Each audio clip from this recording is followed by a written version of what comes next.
Si tu as quelque chose pour noter, il faut le noter. Aujourd'hui, nous parlons de la puissance de la méditation. Voilà, je pense que je vais lire Psaume chapitre 1, verset 1 à 2.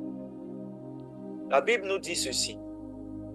Heureux l'homme qui ne marche pas selon le conseil des méchants, qui ne s'arrête pas sur la voie des pécheurs et qui ne s'assied pas en compagnie des moqueurs, mais qui trouve sa joie et son plaisir dans la loi de l'Éternel et qui la médite jour et nuit. Il est comme un arbre planté près d'un courant d'eau qui donne son fruit en son temps, en sa saison, et dont le feuillage ne se flétrit point. Tout ce qu'il fait lui réussit. Il n'en est pas ainsi des méchants qui sont comme la paille que le vent dissipera. Alléluia. On va prendre également le livre de Josué chapitre 1 verset 1 à 8. Josué chapitre 1 verset 1 à 8. Et je vais également lire la parole. Josué chapitre 1 verset 1 à 8. Il est dit: Après la mort de Moïse, serviteur de l'Éternel, l'Éternel dit à Josué, fils de Nun, serviteur de Moïse: Moïse, mon serviteur, est mort. Maintenant, lève-toi, passe ce Jourdain, toi et tout ce peuple, pour entrer dans le pays que je donne aux enfants d'Israël. Tout lieu que foulera la plante de votre pied, je vous le donne, comme je l'ai dit à Moïse. Vous aurez pour territoire depuis le désert et le Liban jusqu'au grand fleuve, le fleuve de l'Euphrate, tout le pays des Hétiens et jusqu'à la grande mer vers le soleil couchant. Nul ne tiendra devant toi tant que tu vivras. Je serai avec toi comme j'ai été avec Moïse. Je ne te laisserai pas, je ne t'abandonnerai point. Fortifie-toi et prends courage, car c'est toi qui mettras ce peuple en possession du pays que j'ai juré à leur père de leur donner. Fortifie-toi seulement et aie bon courage, en agissant fidèlement selon toute la loi que Moïse, mon serviteur, t'a prescrite. Ne t'en détourne ni à droite ni à gauche, afin de réussir dans tout ce que tu entreprendras. Que ce livre de la loi ne s'éloigne point de ta bouche. Médite-le jour et nuit pour agir fidèlement selon tout ce qui est inscrit. Car c'est alors que tu auras du succès dans tes entreprises. C'est alors que tu réussiras. Alléluia. Je vais demander à Brenda si elle est en ligne. Elle va d'abord rendre son témoignage et je vais continuer l'enseignement. Brenda, je ne sais pas si elle est en ligne. Voilà, Brenda, tu peux rendre ton témoignage rapidement et puis je vais continuer l'enseignement. On t'écoute.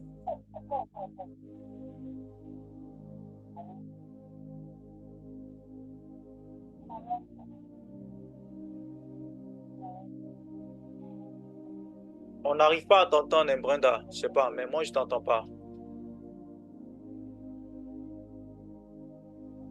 Allô? Oui. Allô? Oui. Vous m'entendez maintenant? Oui, on t'entend maintenant, je crois.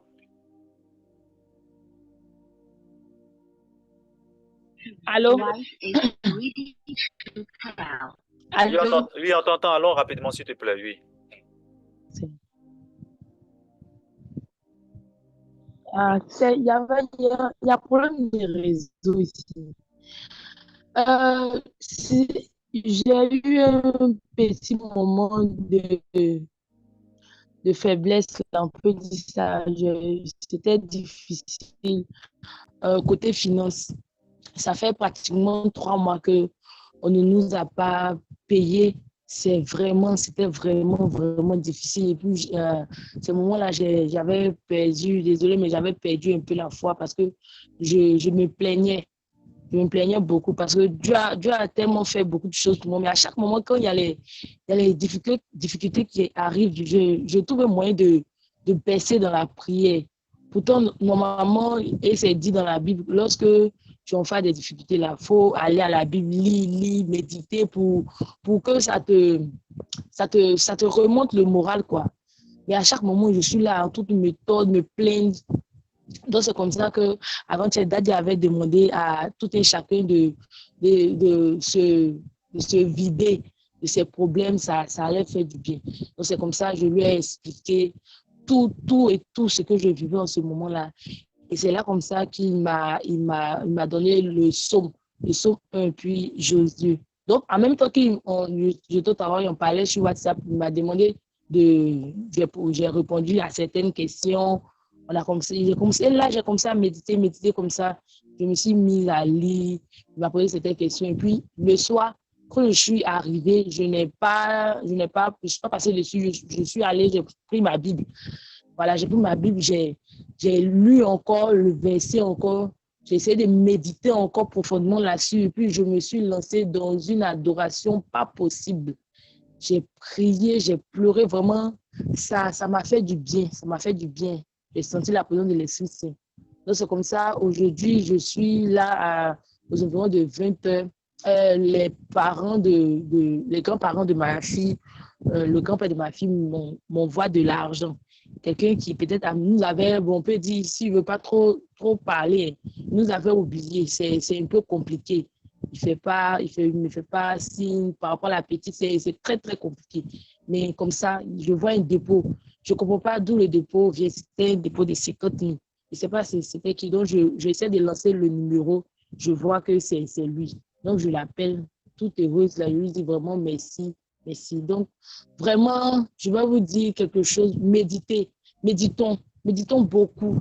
C'est vrai, c'est tellement difficile. Il y a tellement de problèmes, tellement de soucis. Mais ne cessons jamais de méditer la parole de Dieu. Jamais, jamais. Voilà, c'était tout. Ok, d'accord. Merci beaucoup. Que Dieu te bénisse. Voilà, merci. Amen.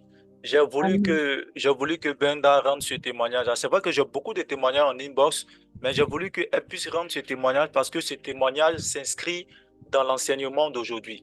Je pense que c'est par elle que Dieu est passé pour me donner le thème de l'enseignement d'aujourd'hui. Et je lui ai dit que ma fille, Dieu vient de passer par toi pour me donner le thème d'enseignement aujourd'hui parce que Dieu m'a fait comprendre que on parle beaucoup de méditation, mais beaucoup ne comprennent pas ce que c'est que la méditation.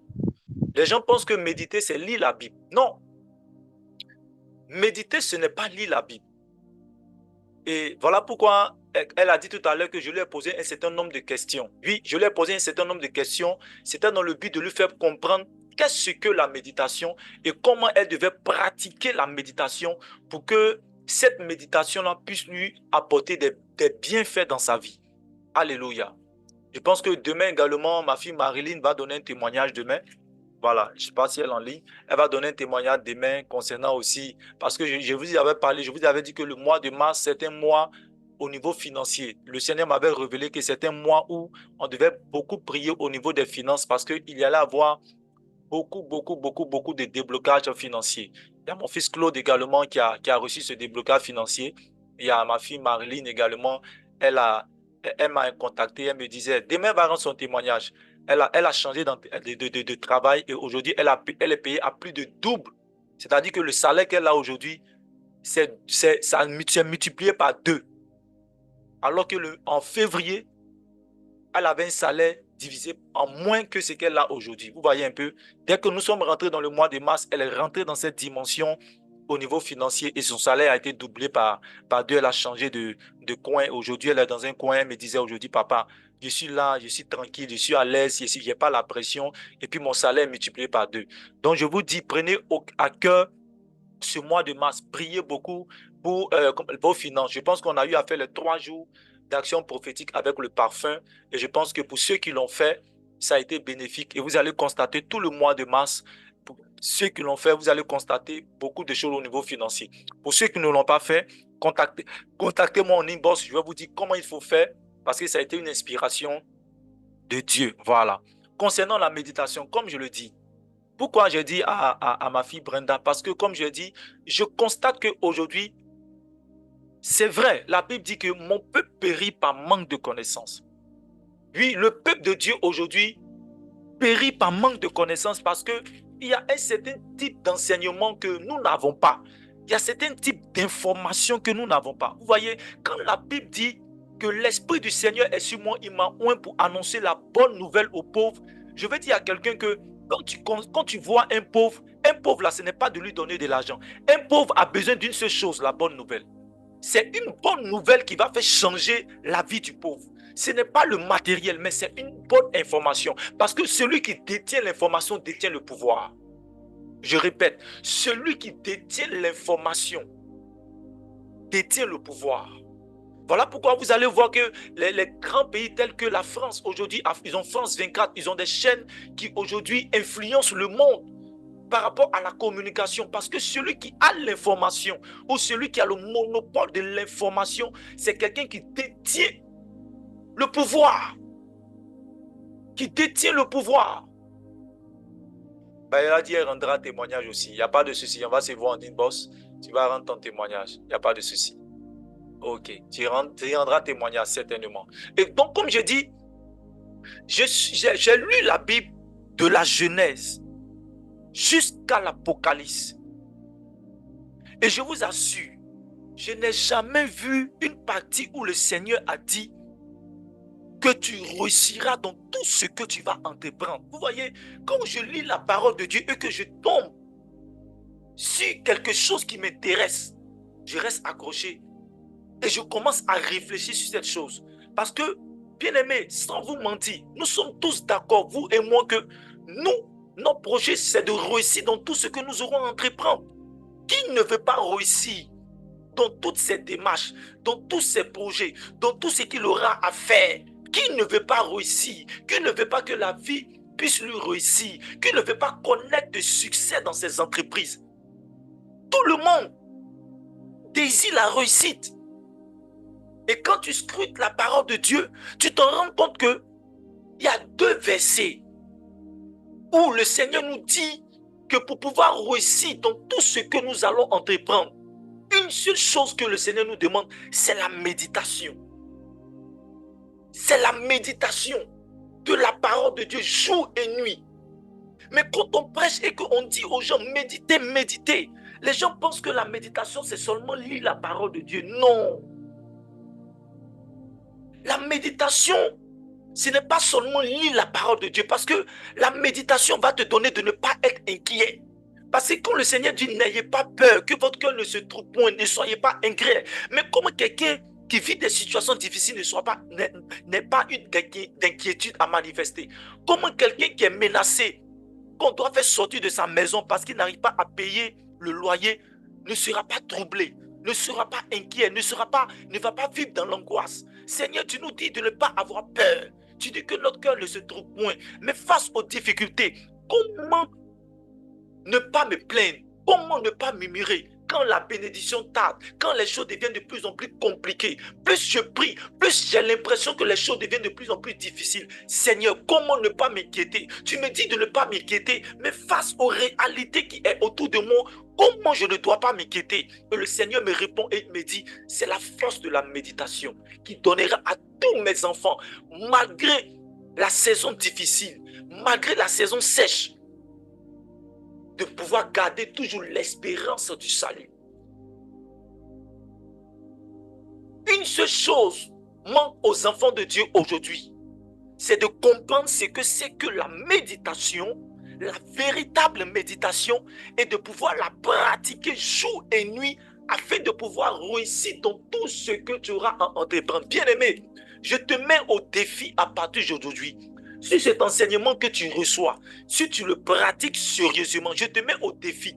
Tout ce qui ne te réussissait pas hier va te réussir demain et après-demain. Si vraiment tu appliques tout ce que je vais te donner comme enseignement, comme orientation, que le Seigneur m'a permis de connaître pendant un certain moment et de pratiquer cela, si tu le pratiques véritablement, la pratique de la méditation, tu verras que non seulement dans les moments difficiles, dans les moments de désert, dans les moments de trouble, dans les moments d'angoisse, dans les moments de questionnement, les gens vont te regarder et vont dire, mais ma soeur, où trouves-tu cette force pour pouvoir te maintenir malgré que tu vis cette situation. Malgré que tu vis cette situation. Moïse, le serviteur de Dieu, meurt. Et Dieu va se révéler à l'enfant spirituel de Moïse appelé Josué. Il va dire à Josué, voici que mon fils, mon serviteur Moïse est mort. Mais j'avais dit à Moïse que ce n'est pas lui que je devais passer pour que Israël puisse rentrer en possession de sa terre promise. Mais voilà qu'il est resté au désert. Il est mort au désert. Mais je te charge, toi, Josué, de continuer l'œuvre du ministère de ton père spirituel Moïse. Je suis avec toi, Josué. Et je te dis et je prophétise sur ta vie que tout territoire qui foulera la plante de tes pieds, je te le donnerai en possession. Mais lorsque le Seigneur va finir de donner les promesses à Moïse et à Josué plutôt, lorsqu'il va finir de donner les promesses, ce qu'il veut faire avec Josué par rapport à Israël, ce qu'il veut accomplir dans la vie de Josué, ce qu'il veut manifester, il va donner à Josué une clé. Une clé que le Seigneur va donner à Josué pour que Josué puisse réussir, pour que Josué puisse aller jusqu'au bout de sa mission. Josué chapitre 1, verset 8, il dit que ce livre de la loi ne s'éloigne point de ta bouche. Médite-le jour et nuit pour agir fidèlement selon ce qui est écrit. Je veux dire à quelqu'un, si tu veux agir fidèlement, quel que soit le vent, la tempête, la marée, les moments difficiles, les moments heureux, si tu veux pouvoir pratiquer de jour comme de nuit la parole de Dieu, une seule chose te suffit, c'est la méditation. C'est la méditation. Et je me suis renseigné, j'ai cherché, j'ai essayé d'interroger le Seigneur. Et avec tout ce que j'ai pu obtenir comme information sur la méditation, ce soir, je viens te transmettre ce savoir. Normalement, ce savoir, si tu l'as, je t'assure, je réfléchissais même si je devais donner ou ne pas donner. Mais après, je me suis rendu compte que plus je donne ce que le Seigneur me donne comme révélation, plus le Seigneur pousse les révélations dans ma vie et me permet d'atteindre un certain niveau. Bien aimé, il faut noter vraiment ce que je vais te dire. Quand ma fille Brenda, elle m'a dit que papa, voici la situation que je vis, je ne fais que penser à cela, ça me rend malade, voilà. J'ai dit quelque chose à ma fille. J'ai dit, ma fille, tu médites, mais tu médites mal. Au lieu de méditer sur les bienfaits de Dieu et sa parole, tu médites sur les difficultés, les blocages, les situations difficiles de ta vie. Voilà pourquoi tu es malade, parce que tu orientes mal ta méditation. Qu'est-ce que je veux dire? La méditation, c'est le fait de penser constamment à quelque chose, de telle sorte que cela occupe tout l'espace de nos pensées. La méditation, c'est le fait de penser, c'est le fait de proclamer, c'est le fait de s'inquiéter de quelque chose, de telle sorte que cette chose occupe tout l'espace de nos pensées. Je prends un exemple. La fin du mois arrive et je n'ai pas l'argent pour solder mon loyer. Et je sais que le propriétaire vient chaque mois le 5 du mois. Et quand j'approche du 5 du mois, qu'est-ce que je constate? Toute ma pensée sera sur quoi? Sera sur le fait que je n'ai pas l'argent pour pouvoir solder. Et parce que je n'ai pas l'argent pour pouvoir solder mon loyer, je vais commencer à quoi? À manifester l'inquiétude. En fait, le fait de penser que je n'ai pas l'argent, je suis en train de méditer. Mais je suis en train de méditer, ma méditation n'est pas orientée sur les bonnes choses. Au lieu que ma méditation soit orientée, focalisée sur les promesses de Dieu et sa parole, qui dit « Je suis avec vous tous les jours jusqu'à la fin du monde », qui dit que l'ange du Seigneur fait la ronde et campe autour de ceux qui le craignent, qui dit que « Demandez et l'on vous donnera, cherchez où vous trouverez », au lieu que toutes mes pensées sois focalisé sur la parole de Dieu et ses promesses, je désoriente ma pensée et je commence à penser sur mes échecs. Je commence à penser sur mes difficultés. Je commence à penser sur mes soucis. Toutes mes pensées commencent à être orientées sur le mal. Bien-aimé, ce à quoi tu orientes tes pensées, tu reçois une information ou une influence de la part de cette chose. Écoute bien. Oh, c'est trop puissant. Quand ma fille m'a dit que voilà, je lui ai dit qu'à partir d'aujourd'hui, tu sais méditer, ma fille. Je lui ai dit, tu sais méditer. Parce que si pendant combien de mois, pendant combien de semaines, tu penses à tes problèmes, c'est que ma fille, tu sais méditer. Mais le problème, c'est que tu médites mal parce que tu médites ce que tu ne dois pas méditer. Donc, ce que tu vas faire, la même force que tu as, et puis tu réfléchis sur tes problèmes, tu penses à tes problèmes, la même force là, prends cette même force, réfléchis et pense et proclame les paroles de l'Éternel et les promesses de l'Éternel te concernant, quel que soit ce qui va se présenter à toi. Et c'est là qu'elle a commencé à faire et Dieu s'est souvenu d'elle. Parce que le fait de penser à quelque chose de manière constante attire la chose vers toi. Vous allez constater que même les bouddhistes pratiquent la méditation. Vous savez ça, non? Même les bouddhistes, même ceux qui ne sont pas chrétiens pratiquent ce qu'on appelle la méditation. Eux, ils appellent ça la méditation transcendantale.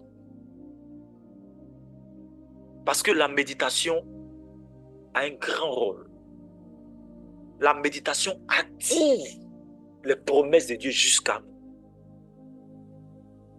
Job va dire, Job chapitre 3, verset 25, je crois, va dire, il dit, ce que je redoutais, c'est ce qui m'est arrivé. Ce dont j'avais peur, c'est ce qui est venu jusqu'à moi. Ça veut dire que Job, quand il était dans la présence de Dieu, tous ces aumônes, toutes ces offrandes qu'il faisait là, en réalité, il le faisait par peur du malheur. Pourquoi Job a connu le malheur? Parce que derrière la façade du fait que Job venait dans la présence de Dieu pour donner des offrandes, pour prier l'Éternel, il avait peur de devenir pauvre. Il avait peur de perdre tout ce qu'il avait comme finance. Et c'est le fait qu'il méditait sur cette peur constamment, malgré qu'il soit dans la présence de Dieu, qui a attiré automatiquement le malheur à lui. Est-ce que je me fais comprendre? Vous allez comprendre quelque chose. Prenons ensemble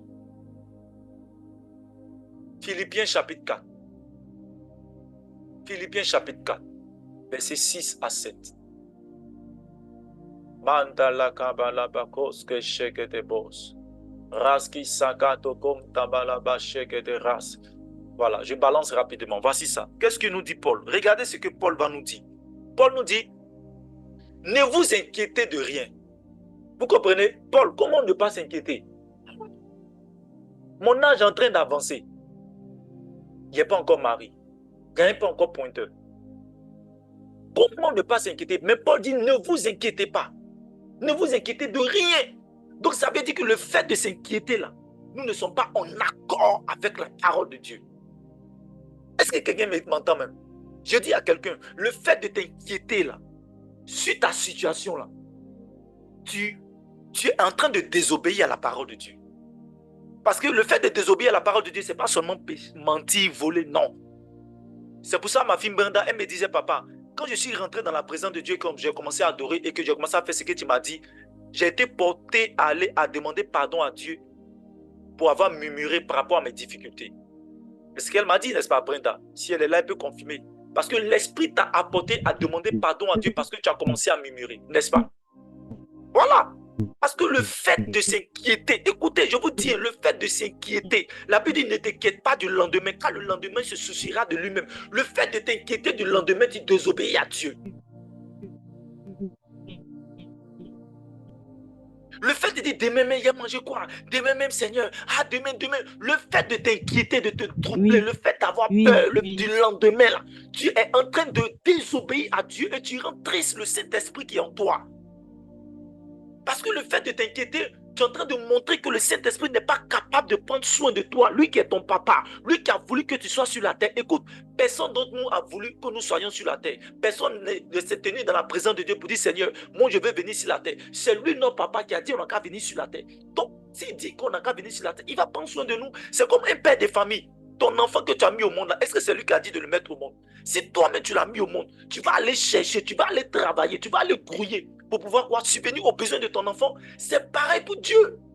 Il dit, mauvais que vous êtes, vous savez donner de bonnes choses à vos enfants. Moi, votre Père qui est dans les cieux. Donc, également, nous sommes venus sur la terre, mais nous avons un Père céleste qui est dans les cieux. Le fait de nous inquiéter montre que nous sommes en train de montrer que Papa, notre Père céleste, n'est pas en mesure de solutionner nos problèmes. Voilà pourquoi Philippiens a dit, ne vous inquiétez de rien, mais en toute chose, faites connaître vos besoins à Dieu par des prières et des supplications avec des actions de grâce. Et la paix qui surpasse toute intelligence, la paix de Dieu gardera vos cœurs et vos quoi? Et vos pensées. Et mais ce qui va me bénir, c'est au verset 8. Regardez ce qu'il va dire au verset 8. Au verset 8, il va parler de la méditation. Il dit quoi? Il dit au reste, frère, que tout ce qui est vrai, que tout ce qui est honorable, que tout ce qui est juste, que tout ce qui est pur, que tout ce qui est aimable, que tout ce qui mérite l'approbation, que tout ce qui est vertueux et dit de louange soit l'objet de vos pensées. Donc, ici, Philippiens chapitre 4, verset 8 est en train de donner la bonne méditation.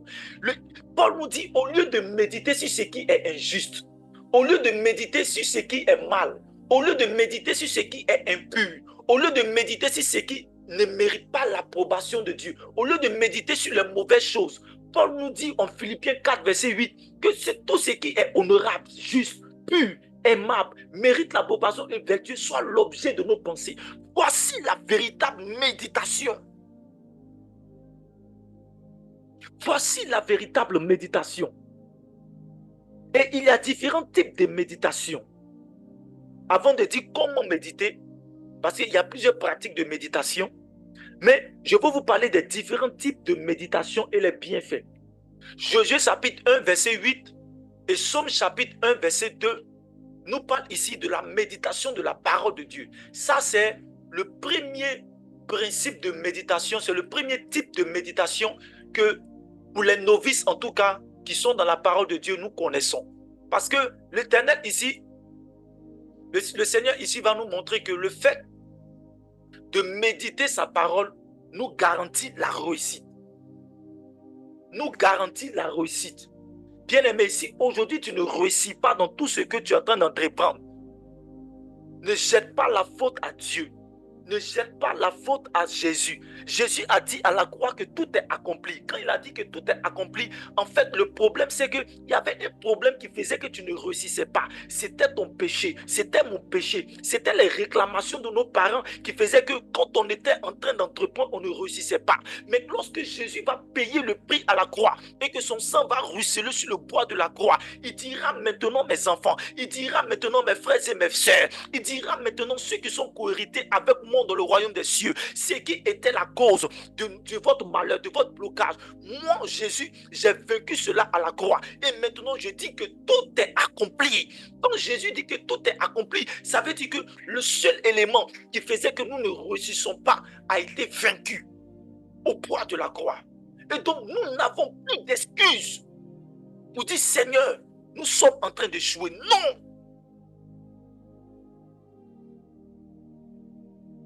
Tu peux commencer quelque chose et puis connaître ce qu'on appelle un échec ou une échec, je ne sais pas. Tu peux connaître quelque chose, mais ce n'est pas l'échec en fait. C'est une expérience que tu dois pouvoir avoir à travers donc, ce que toi tu appelles échec. En réalité, ce n'est pas l'échec. Il faut méditer sur ce que tu as eu comme ce que le monde appelle échec. Quand ma fille Marilyn est venue me voir, elle m'a dit, papa, voilà où je travaille, j'ai eu des difficultés, voilà, la dame là, elle m'a renvoyé parce que voilà. Je lui ai dit, ok, d'accord. Comme elle t'a renvoyé là, il faut t'asseoir, il faut réfléchir, il faut méditer sur ce qui s'est passé. Et puis tire une bonne conclusion. Parce que pour que quand demain le Seigneur va te donner quelque chose de bon, de nouveau, tu ne puisses pas faire les mêmes erreurs que tu as eu à faire hier, qui a fait que tu as été chassé. Elle dit, papa, ok, elle était triste. Elle était triste parce qu'elle a perdu son emploi, c'est normal, elle était triste, voilà. Voilà, elle était inquiète. Mais je lui ai dit ça, et puis ça, c'est ce qui a fait que quand on est entré dans le mois de mars, qu'elle a eu le nouveau boulot avec un salaire multiplié par 2, elle a compris en fait. Elle a compris qu'il fallait donc, au lieu de méditer sur son échec, il fallait méditer sur les bonnes choses pour attirer la chose. Et c'est ce que le Seigneur nous dit. Le premier niveau, le premier type de méditation que nous devons savoir, c'est la méditation de la parole de Dieu. Ça, c'est le premier niveau.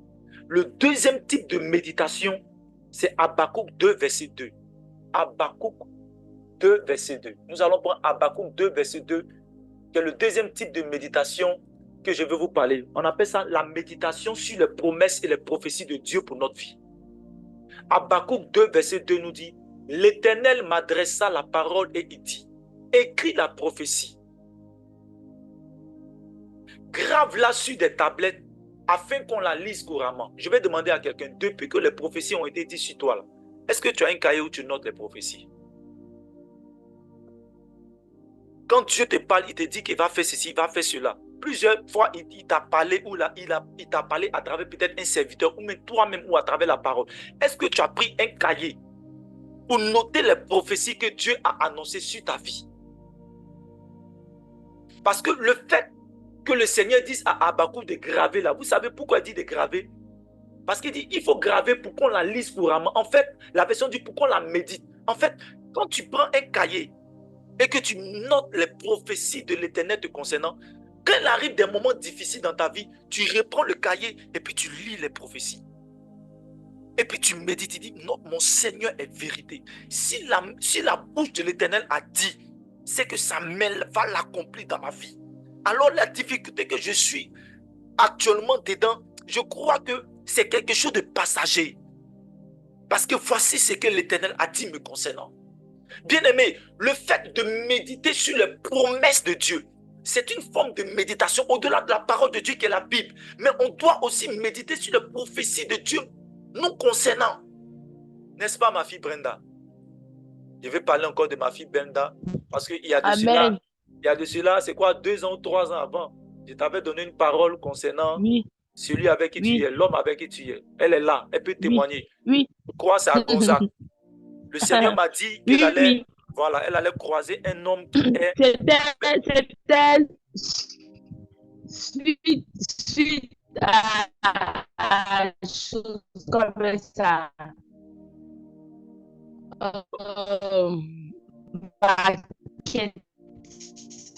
Donc, tu n'as pas la connaissance, tu n'as pas la bonne connaissance, c'est pas grave, comme je vais dire.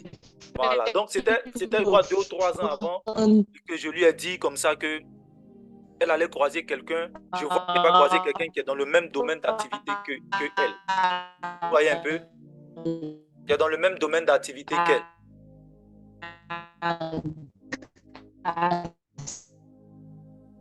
Voilà, donc quand je lui ai dit ça, ça fait combien d'années après? Ça fait combien d'années après? Peut-être que même elle avait peut-être oublié ça. Elle avait peut-être oublié ça. Et quand je lui ai dit ça, aujourd'hui, cette année, elle a croisé la personne. Voilà, elle a croisé son homme. Et il s'est avéré que celui avec qui elle est dans le même domaine que elle. Et elle dit, bon, elle a l'habitude de m'appeler Daddy. Elle dit, Daddy, il est croisé, il est croisé, il est croisé. Et Dieu merci, bientôt elle va rendre témoignage parce qu'il y a quelque chose que je ne vais pas dire. Elle-même, elle va rendre témoignage quand ça va arriver. Voilà. Mais c'est quoi? C'est ça. Le Seigneur m'a révélé quelque chose pour elle. Et je lui ai dit. Vous voyez un peu? Et ça, tu dois avoir un cahier. Un cahier où tu notes. Le Seigneur a dit, Seigneur, tu as dit ça. Mais voici ce qui se passe maintenant. Mais je ne vais pas regarder à ce qui se passe maintenant. Je vais méditer sur tes promesses et sur ta prophétie sur ma vie. Le fait de méditer sur les promesses de Dieu, le fait de méditer sur les prophéties de l'Éternel me concernant, vont me permettre de ne pas être inquiet, de ne pas être troublé lorsque les difficultés arriveront. Un jour, le Seigneur m'a dit quelque chose à moi. Et puis, j'ai noté ça. Parce que moi, j'ai un groupe WhatsApp, moi et ma femme, où on note. C'est un groupe WhatsApp, elle et moi, où on note toutes les prophéties que le Seigneur nous a dit. Et le Seigneur m'a dit un jour que parce que tu es mon serviteur, l'argent ne sera pas un problème. Et quand j'ai organisé mon mariage faisait 3 millions et quelques. Quand on s'est assis, elle et moi, et puis on a écrit, ça faisait 3 millions et quelques. Et comme ça faisait 3 millions, on cherchait l'argent pour organiser le mariage. Et moi, j'ai pris la prophétie, j'ai dit, chérie, tu te rappelles ce que le Seigneur m'a dit? Le Seigneur m'a dit quelque chose, il m'a dit que parce que tu es mon serviteur, parce que tu as fait ceci, cela, je ne vais pas rentrer dans les détails, sache que l'argent ne sera pas un problème pour toi. Et j'ai pris donc le groupe WhatsApp, j'ai pris la partie où le Seigneur a dit ça et j'ai médité. J'ai prié en langue tout en méditant, tout en me plongeant dans cette prophétie et j'ai rappelé ça à Dieu. Je vous ai dit, j'ai rendu ce témoignage à Beraka. Moi, j'ai organisé un mariage de plus de 3 millions sans dépenser 5 francs. Je vous dis, j'ai organisé un mariage de plus de 3 millions sans dépenser 5 francs. Au contraire même, je suis sorti à bénéfice 100 000. Et c'est arrivé à la maison, c'est gâté. Mais pourquoi? Parce que j'ai médité les promesses de Dieu. Je ne me suis pas attardé sur les difficultés. Je ne me suis pas attardé sur le manque, sur le désespoir. Mais j'ai médité l'espoir. J'ai médité la vie. J'ai médité les finances. Parce que le Dieu que je prie est le Dieu de l'or et de l'argent. Dis-moi quel est l'objet de ta méditation. Et je te dirai ce que tu deviendras.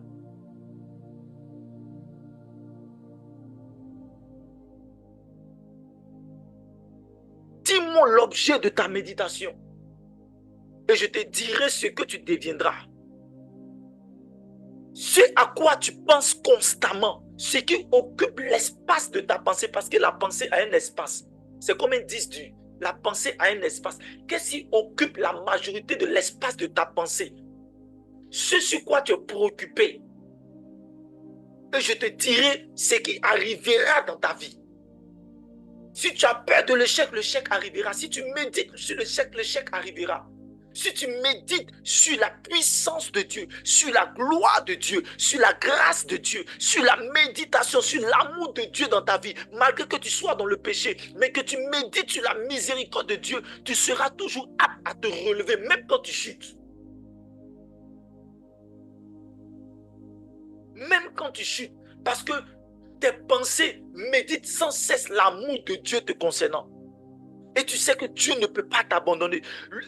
L'une des promesses de Dieu, c'est qu'il a dit, même si ta mère, même si ton père et ta mère arrivent à t'abandonner, moi l'Éternel, je ne t'abandonnerai point. Ça, ce n'est pas une prophétie, mais ça, c'est une promesse de Dieu. Est-ce que tu l'as écrit quelque part? Est-ce que tu l'as écrit quelque part? Pour que lorsque tu sois dans les situations où cela semble, où tu penses que Dieu t'a abandonné, le fait de méditer ce verset-là va faire que l'esprit qui est connecté à ce verset-là rentre dans ta vie. Parce que derrière chaque écriture, ça j'ai dit ça à mes enfants spirituels, derrière chaque écriture sainte, il y a un esprit, il y a un ange activateur de ce verset. Derrière chaque verset biblique, il y a un ange activateur de ce verset. Et donc, quand tu médites un verset, lorsque tu te plonges dans ce verset, l'ange qui est derrière ce verset, qui est activateur, vient à toi. La méditation. Deuxième type de méditation que je veux parler avec vous, c'est de méditer sur les bonnes choses. Et c'est ce que nous avons vu en Philippiens chapitre 4, verset 8. Mais je vais prendre Proverbe chapitre 23, verset 7. Nous connaissons tous Proverbe chapitre 23, verset 7. Je vais prendre ça rapidement. On connaît tous. J'avais parlé de ça tout à l'heure. Voici, c'est affiché. Il dit, car il est comme les pensées de son âme. Mange et bois, te dira-t-il, mais son cœur n'est pas avec toi. Et donc, la méditation, c'est le fait que les pensées de ton cœur soient plongées sur quelque chose. Comme les pensées de il est comme les pensées de son âme. Donc, ça veut dire que quand on dit il est comme les pensées de son âme, ça veut dire qu'on met une personne à gauche, on met ses pensées à droite. Et nous allons nous en rendre compte que le fait de mettre les pensées ici et l'autre ici, ils sont la même chose.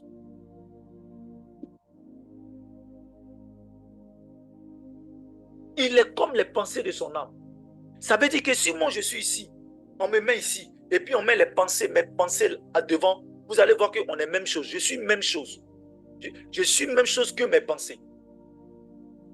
Et ça, c'est le livre des Proverbes qui le dit. Voilà pourquoi il est important de méditer sur les bonnes choses. Comme Philippiens chapitre 4, verset 8, il dit, au reste que tout ce qui est pur, juste, digne de louange, soit l'objet de vos pensées. Qu'est-ce que tu médites? Qu'est-ce que tu médites?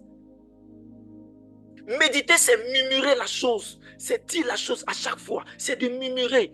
C'est que la chose commence à te passionner. C'est-à-dire que ça occupe l'espace. Parce que on dit, mais attends, qu'est-ce qui se passe? Pourquoi Jésus est arrivé jusqu'à la croix? Malgré qu'il a été humilié, malgré qu'il a été rabaissé, malgré que les gens l'ont rejeté, pourquoi est-ce qu'il allait jusqu'à la croix? Parce que Jésus méditait sur la résurrection. Il savait que le troisième jour, il a dit ce temple-là, détruisez ce temple. Moi, je vais le reconstruire en 3 jours. Et la Bible dit que quand il a dit ça, là, il parlait de quoi? Il parlait de sa mort et de sa résurrection. Donc, ça veut dire que Jésus savait, parce que Dieu le Père lui avait dit que le troisième jour, il allait ressusciter. Et donc, ce qui permettait à Jésus de tenir bon, c'était les promesses de Dieu le Père le concernant, que le troisième jour, il allait ressusciter. Et Jésus a gardé cet espoir-là. Et il est allé jusqu'à la croix. Bien-aimé, vous pensez que ce que Jésus a fait là, qui peut le faire? Être flagellé, être humilié. Pendant que tu viens sauver, donner ta vie pour le monde. Qui peut arriver au bout de cette épreuve-là? Mais Jésus l'a fait. Pourquoi? Parce qu'il méditait. La Bible dit que tard la nuit, il partait sur la montagne pour être dans la présence de Dieu, pour méditer les promesses de l'Éternel le concernant. Grave cette prophétie quelque part et médite-la de jour comme de nuit, afin de réussir dans tout ce que tu auras à entreprendre. On va prendre Psaume chapitre 19, verset 4. Psaume chapitre 19, verset 4. Marco Raski, c'est que c'est bon. Si quelqu'un a trouvé, peut le lire pour moi. Psaume chapitre 19, verset 14. Que nous dit David? C'est ça, non? Psaume chapitre 19, verset 4 à 15. Préserve aussi ton serviteur des orgueilleux, qui ne domine point sur moi. Alors, je serai intègre, innocent de grands péchés. Reçois favorablement les paroles de ma bouche et les sentiments de mon cœur, ô Éternel, mon rocher et mon libérateur. Ok, on va Amen. prendre. Ok, merci. On va prendre le psaume 104. Le psaume 104, le verset 34.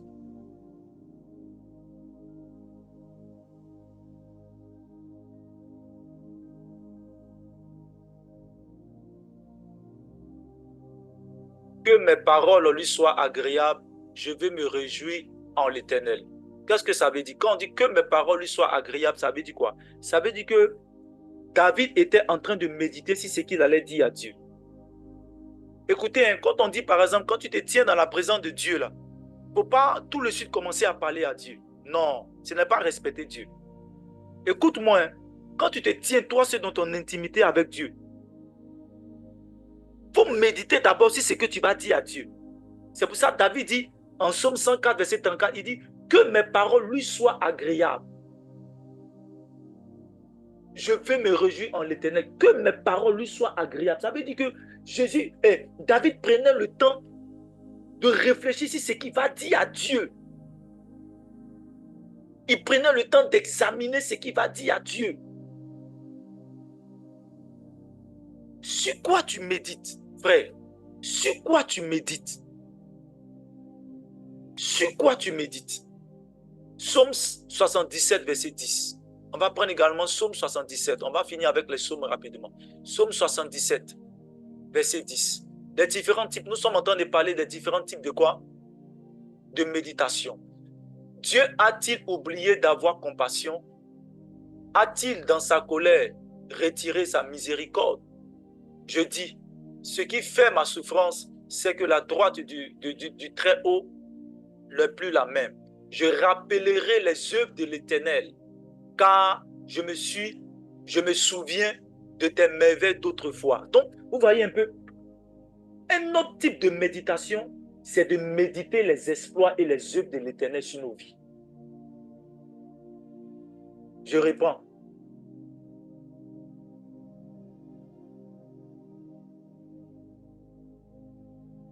autre type de méditation, là, c'est quoi?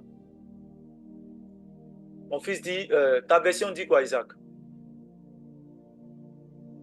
Tu peux lire ta version?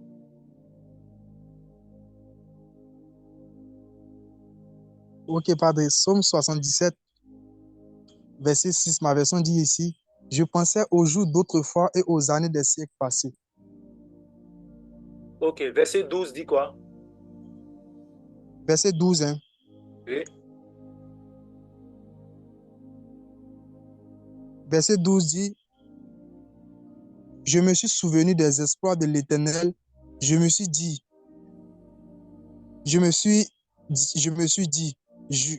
souvenu de mes merveilles d'autrefois. Ok, merci Et, beaucoup. Vous et voyez un j'ai peu ce- médité, Merci beaucoup. Et j'ai quoi? J'ai pas entendu. et j'ai médité toutes tes œuvres. Voilà, merci, c'est ce que je voulais. Merci beaucoup. Merci beaucoup. Merci beaucoup, fils, c'est ce que je voulais. Et j'ai médité toutes tes œuvres. Voilà, c'est quelle version tu utilises même? La version me plaît. Et j'ai médité toutes tes œuvres. Ce matin. Version matin. Matin. Ok, version matin. Je crois que je dois avoir une version matin. Prochainement, je vais mettre la version matin avec ça. Voilà. Donc, vous voyez un peu, David dit, et j'ai médité sur toutes tes œuvres. Donc, c'est pas seulement de méditer la parole de Dieu. On peut méditer la parole de Dieu. Ça, c'est un autre type de méditation. Il y a un deuxième type de méditation qu'on appelle la méditation de quoi? Des promesses de Dieu et des prophéties de Dieu nous concernant. Troisième type de méditation, c'est quoi? C'est la méditation des œuvres de l'Éternel. C'est-à-dire qu'on dit la méditation des œuvres de l'Éternel, c'est quoi? C'est que moi, je traverse des moments difficiles. Par exemple, je suis stérile. Je n'arrive pas à enfanter. Donc, au lieu de méditer sur ma stérilité, au lieu de qui va créer en moi la peur, au lieu de méditer sur le fait que mon âge est en train d'avancer, je n'ai pas d'enfant, qu'est-ce que je vais faire? Je vais faire comme David. Je vais méditer sur les œuvres de l'Éternel.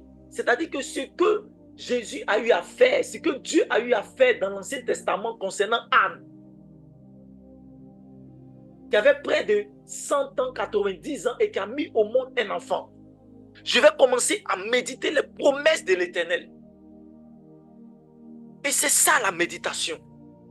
Parce que je vous ai dit que la méditation, le fait de méditer quelque chose de jour comme de nuit, attire la chose jusqu'à nous. Écoutez, hein, le fait de méditer continuellement quelque chose, la pratique, parce qu'on va voir comment pratiquer la méditation. Le fait de méditer la chose, pratiquer la méditation nous permet de quoi? D'attirer la chose à nous. Et donc, si on pratique, si on médite sur la peur viendra à nous. Si on médite sur l'échec viendra à nous. Si on médite sur la pureté viendra à nous. Si on médite sur l'amour de Dieu et sur l'amour du prochain, on sera capable d'aimer malgré la trahison des autres. On sera capable de demander pardon ou de pardonner malgré la trahison des autres. Si on passe notre temps à méditer sur l'amour inconditionnel de Dieu, si on passe notre temps à méditer sur la puissance de Dieu, on verra la puissance de Dieu agir dans notre foyer.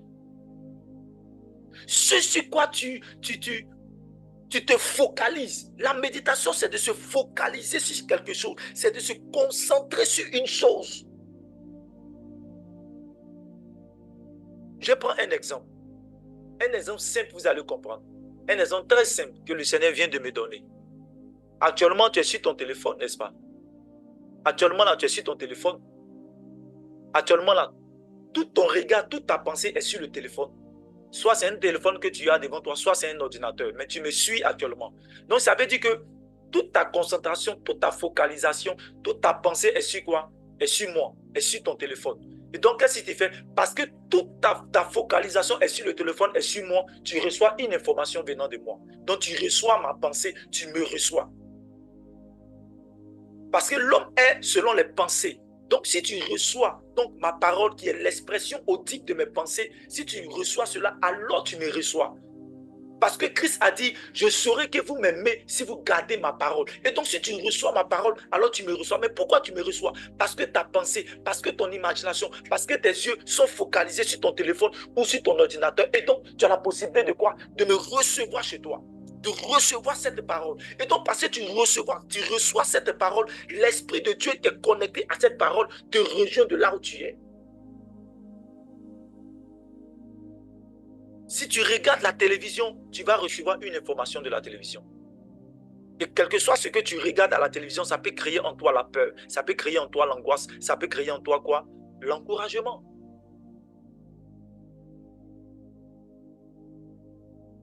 Alléluia.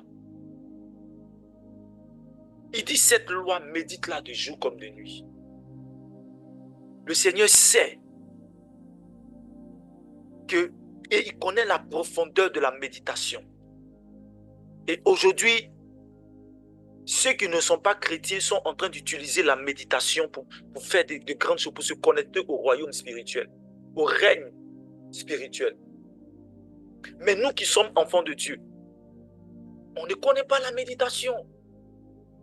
On ne fait que lire seulement la Bible, connaître les histoires bibliques. Mais la méditation va t'unir à Dieu. Bien-aimé, le fait de méditer la pensée de Dieu dans sa parole va créer une union entre ta pensée et puis la pensée de Dieu. Vous allez former une seule pensée.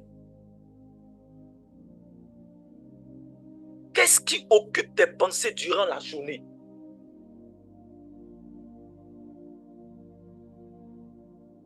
Qu'est-ce qui occupe tes pensées? Il nous reste 7 minutes, 8 minutes. Comment pratiquer la méditation? Ça, j'ai parlé des différents types de méditation. Il y a un autre type de méditation qu'on appelle méditer sur la vie de Jésus, sur la nature de Jésus. Ça veut dire quoi? Quand on dit méditer, je pense que je l'ai dit tout à l'heure, méditer sur la vie, sur la nature de Jésus, c'est quoi? Je prends un exemple, je suis malade. Je vais méditer sur quoi? Je vais méditer sur Jésus, le médecin par excellence. Voilà. Ou bien j'ai besoin de telles choses, je vais méditer sur Dieu, Jéhovah Jireh. Ou bien j'ai besoin de délivrance, je vais méditer sur El Shaddai. J'ai besoin par exemple de paix, je vais méditer sur Yahvé Shalom. Est-ce que vous comprenez? Voilà. Donc en fonction de la méditation de la nature divine de Dieu. On m'a dit d'avancer un peu là-dessus. Voilà. On ne peut pas tout vous donner aussi. Il y a des choses aussi, il faut que je garde pour moi-même. On ne peut pas tout vous donner. Voilà. On ne peut pas tout vous donner parce que vous là, il y a trop de choses. Voilà. Vous recevez, c'est-à-dire que nous, on jeûne, on prie, on vous donne seulement, on vous donne même. Vous ne pratiquez pas. Souvent, quand vous pratiquez, que vous voyez des résultats, bon, après vous abandonnez la présence de Dieu, ça me fatigue tout ça. Mais je vais quand même donner. Voilà, je donne quand même parce que c'est Dieu qui m'a donné. Voilà, donc je donne quand même. Parce que moi, je pratique cela. Souvent, on se dit, mais comment les hommes de Dieu font? Et puis, eux, ils sont là, ils sont toujours, ils prêchent. Quand même, on est confronté plus que vous-même à des épreuves. C'est-à-dire que nous-mêmes, nos épreuves là sont plus compliquées que vous. Souvent, on pense que les hommes de Dieu, tout va bien. Non, souvent, nos épreuves sont plus compliquées. Mais c'est parce qu'on médite. On médite les promesses de Dieu. Et il faut méditer sur la nature de Dieu. En fonction de ce que tu veux que Dieu fasse dans ta vie. Médite sur la nature de Dieu. Si par exemple quelqu'un t'a fait du mal que tu n'arrives pas à pardonner, au lieu de méditer sur le mal que la personne t'a fait qui est en train de détruire ton cœur, te donner une serre, chaque fois tu ne fais que quand tu vois la personne, tu penses automatiquement au mal. C'est-à-dire que tu médites sur le mal que la personne a fait et donc toi-même tu médites le mal que tu dois faire à la personne. Au lieu de méditer sur ça là, je suis en train de te dire aujourd'hui qu'au lieu de méditer là-dessus, il faut méditer sur la nature de Dieu qui est amour.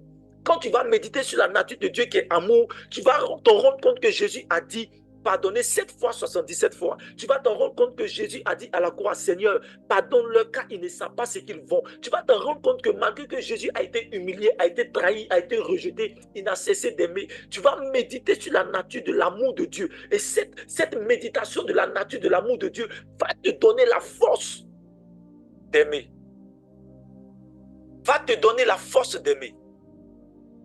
Va te donner la force d'aimer. Quand on revient sur Josué, qu'est-ce que vous allez voir quelque chose? La méditation, les bienfaits de la méditation sur toi, c'est quoi? C'est que la méditation te fortifie. Ça te donne de la force. Ça te donne de la force. Josué chapitre 1, verset 6, fortifie-toi et prends courage. Car c'est toi qui mettras ce peuple en possession du pays. Donc le Seigneur dit, fortifie-toi et prends courage. Et il dit encore au verset 7, il dit encore, fortifie-toi seulement. Et aie bon courage. Donc, ce que Josué avait à faire seulement, c'était de se fortifier. Que ce soit arrivé à Canaan, comment Dieu va faire, comment ça va se passer, lui, ce n'est pas son problème. Dieu lui a dit, fortifie-toi. Et l'un des moyens de se fortifier, c'est ce que le Seigneur va dire au verset 8. Quand il va dire au verset 7, fortifie-toi, il va dire maintenant au verset 8, voilà comment est-ce que tu dois te fortifier. Si tu n'as plus de force pour avancer dans ta vie de prière, si tu n'as plus de force pour avancer dans la vie qui devient aujourd'hui de plus en plus difficile, tu veux abandonner la présence de Dieu, tu veux abandonner tes projets, tu veux abandonner ton mari, tu veux abandonner ta femme parce que rien ne va dans la famille dans laquelle tu es, dans le foyer dans lequel tu te trouves. Tu veux abandonner le ministère parce que c'est difficile, les promesses de Dieu te concernant tardent. Tu veux abandonner, les gens sont devenus ingrats. Tu as prié, bien aimé. Combien de fois moi j'ai prié pour certaines personnes que Dieu a bénies? Et toujours je parle de ça. J'ai prié pour certaines personnes que, bien aimé, des gens qui sont rentrés dans l'accomplissement de leurs promesses. Je n'ai orienté des gens. Mais quand ces personnes ont été bénies, aujourd'hui, bien aimés, ces gens-là, aujourd'hui, on ne les voit plus. Pendant que tu jeûnes, tu pries, chez toi, c'est compliqué. Les gens, eux, vont au travail. Toi, tu es là, tu jeûnes, tu pries, tu es à la maison, tu intercèdes pour les gens. Tu prépares des enseignements pour que les gens soient bénis, pour que les gens soient fortifiés. Et les gens donnent des témoignages. Mais pour être reconnaissant, l'homme là, il prie pour nous, il jeûne pour nous. Il donne des enseignements. Pour être reconnaissant, comme Paul le dit, si nous, on vous donne les bénédictions spirituelles, quand même, partagez-nous un peu vos bénédictions matérielles. Des offrandes, des dîmes et autres, on en a besoin aussi pour se consacrer encore plus. Mais beaucoup sont ingrats. Et combien de fois je voulais abandonner le ministère? Mais si ce n'était pas la méditation des promesses de Dieu me concernant, Seigneur, tu as dit que l'argent ne sera pas un problème. Malgré que pour cette personne, papa, je ne regarde pas aux hommes, je regarde à tes promesses pour ma vie. Parce que tu m'as dit ceci, parce que tu m'as dit cela. Même si la prophétie tarde, la Bible dit, attends-la. Mais comment on doit attendre la prophétie? C'est en la méditant. La meilleure manière d'attendre une prophétie, la meilleure manière d'attendre l'accomplissement de ce que Dieu a dit te concernant, c'est de rester et puis de penser à ses promesses, de méditer, de remplir l'espace de ta pensée de cette prophétie. Et c'est ce qu'on fait pour pouvoir continuer le ministère, pour ne pas penser à ces ingrats, pour ne pas penser à toutes ces personnes. Parce que nous, on vient et on aime Dieu. Alléluia. Alléluia. Comment méditer? Je pense que comment méditer, on va le prêcher prochainement.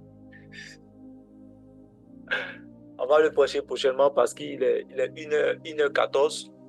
Aujourd'hui, j'ai donné donc l'importance de la méditation, la définition, les différents types de méditation. Et puis, je pense qu'on aura un jour, peut-être la semaine prochaine, le mardi prochain, où on va parler de comment méditer. Voilà, donc il faut vraiment t'apprêter, voilà, sur comment méditer parce que c'est la clé. Maman, j'ai redit, tiens. Non, mais il ne faut pas dire tiens, maman, Jérôme. Ah, on aura 1 heure pour parler de comment méditer. Voilà, si je donne tout aujourd'hui, là, ça va se raccourcir, ça sera 2 minutes, 3 minutes, tu ne vas pas comprendre. Tu vois un peu, non? Ça sera 2 minutes. Tu ne vas pas comprendre. Mais si on prend 1 heure pour te dire comment méditer, tu vois que tu vas apprendre mieux. Voilà. Ben, elle a dit, c'est bon. Voilà. Donc, tu vas apprendre mieux. Au lieu que ça soit rapide et puis, bon, tu n'as rien compris. Mais quand je prends 1 heure aujourd'hui, je sais que tu as compris maintenant ce que c'est que méditer. Et j'espère que tu sauras méditer parce que Jean chapitre 13, verset 17 dit, tu seras heureux lorsque tu les mettras en application, en pratique. Et moi, ma bénédiction, c'est que la bénédiction de l'Éternel me concernant, c'est que j'aurais à dire ce que le Seigneur a mis dans mon cœur. Et ta part te revient de pratiquer maintenant ce que tu as reçu. À partir de ce soir, selon ce que tu veux que Dieu fasse pour toi, médite la chose. Est-ce qu'on se fait comprendre? Si tu n'as pas la force d'aimer quelqu'un, pardonner quelqu'un, médite sur l'amour de Dieu. Médite. Médite. Médite. Parce que c'est la clé de ton évolution spirituelle, physique et sociale. Il dit, cette loi-là, médite-la, afin de réussir dans tout ce que tu vas entreprendre. Ma prière ce soir, c'est que Dieu nous accorde l'esprit de la méditation. Toi et moi, que Dieu nous accorde l'esprit de la méditation, afin qu'au soir de cet enseignement, Que Dieu nous donne véritablement de pratiquer cette méditation tous les jours de notre vie. Parce que la seule manière de le faire de jour comme de nuit, la seule manière de prier sans cesse, sans être interrompu, c'est de penser à Dieu sans cesse, sans être interrompu. Et c'est ça la pratique de la méditation. Père, je te dis merci pour cet enseignement. Que ton nom soit béni. Que tu bénisses mes frères et mes sœurs et ton peuple, Seigneur, aujourd'hui rassemblé pour écouter cet enseignement. Que ton nom soit célébré, que ton nom soit glorifié. Bien-aimé, tu vas élever la voix en 2 minutes et tu vas recommander cette nouvelle journée au Seigneur. Tu vas demander au Seigneur de te garder tout au long de cette nouvelle journée. Tu vas confier tout ce que tu auras à entreprendre, la route que tu vas emprunter, les personnes que tu dois contacter, les situations que tu dois, là où tu dois être, les activités auxquelles tu dois participer. C'est le moment en 2 ou 3 minutes de recommander cela au Seigneur. Seigneur, je te bénis, je te rends grâce. Et je te dis merci pour ce moment d'enseignement que tu as permis encore aujourd'hui, en ce soir, sur la pratique et l'importance de la méditation. Seigneur, pour cette nouvelle journée, je te recommande ma vie, je te recommande ma femme, je te recommande mon foyer, je te recommande toutes mes activités, je te recommande la prière de ce soir sur la paroisse Sainte-Anne de Port-Bouët. Je te recommande, Seigneur, tout ce que j'aurai à faire, Seigneur, tout au long de cette journée. Protège-moi, guide-moi, oriente-moi par ton Esprit Saint et donne-moi, Seigneur, de pratiquer encore pour cette journée la méditation selon ta sainte volonté. Au nom de Jésus, j'ai prié. Amen.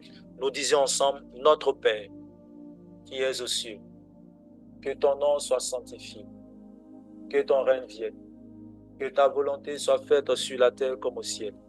Donne-nous aujourd'hui notre pain de ce jour. Pardonne-nous nos offenses, comme nous pardonnons aussi à ceux qui nous ont offensés. Et ne nous laisse pas entrer en tentation, mais délivre-nous du mal. Car c'est à toi qu'appartiennent le règne, la puissance et la gloire, pour des siècles des siècles. Amen. Alléluia.